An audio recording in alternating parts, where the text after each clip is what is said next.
Imagine करो रवि को। रवि के पास आईफोन 15 है। रवि हर वीकेंड बेंगलुरु के बेस्ट पब में चेक इन करता है और रवि की मंथली सैलरी 80,000 रुपए है। On paper Ravi is rich, लेकिन इमेजिन करो एक रात रवि की बाइक सुनसान सड़क पे पंचर हो जाती है। वो अपना वॉलेट खोलता है तो देखता है वॉलेट एम्प्टी है। फोन पे यूपीआई चेक करता है, बैलेंस दिखाता है सिर्फ 430 रुपए। उस रात सड़क पर धक्का मारते हुए रवि को एक कड़वा सच समझने आता है। You are not wealthy based on what you earn, you are wealthy based on what you keep. आज हम रवि की प्रॉब्लम डिकोड करेंगे, क्योंकि सच बताऊं हम सब में थोड़ा सा रवि है। हम कमाते हैं, उड़ाते हैं और सोचते हैं कि सेविंग अगले महीने से करेंगे। बट टुडे मैं आपको मीना आंटी का एक ऐसा सिंपल किचन सीक्रेट बताऊंगा जो बड़े बड़े एमबीए फाइनेंस कोर्सेज से ज्यादा पावरफुल है। देखो रवि बेवकूफ नहीं है, वो बस एक फाइनेंशियल वायरस का शिकार है जिसे कहते हैं लाइफस्टाइल इन्फ्लेशन। जब हमारी सैलरी 30,000 थी हम टपड़ी की चाय पीते थे। सैलरी 80,000 हुई तो हम स्टारबक्स चले गए।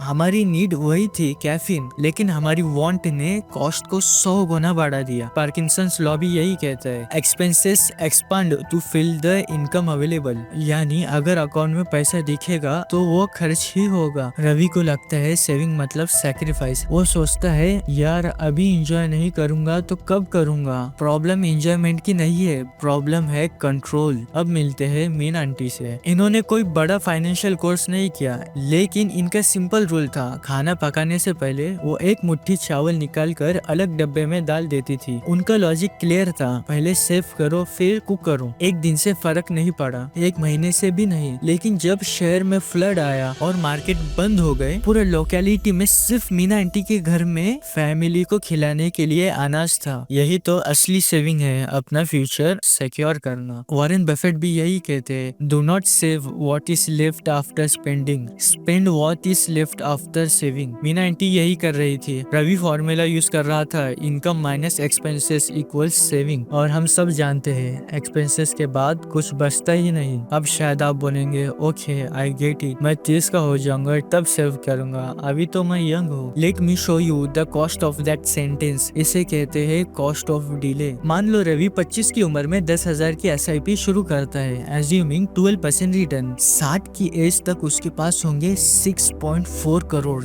लेकिन अगर वो सिर्फ 5 साल वेट करता है, सिर्फ 5 साल, और 30 की एज पे सेम अमाउंट स्टार्ट करता है, तो 60 की एज पे उसके पास होंगे सिर्फ 3.5 करोड़। डिफरेंस देखा आपने? सिर्फ 5 साल लेट करने की कीमत है 3 करोड़ का नुकसान। कंपाउंडिंग को पैसा नहीं, कंपाउंडिंग को टाइम चाहिए। रवि ने डिले किया और उधार लेना पड़ा। मीना आंटी ने हैबिट बनाई और उन्हें कभी भी हाथ फैलाने की जरूरत नहीं पड़ी। तो आज हम चावल के डब्बे नहीं बनाएंगे, आज हम डिजिटल डब्बे बनाएंगे। I challenge you to the 1% game.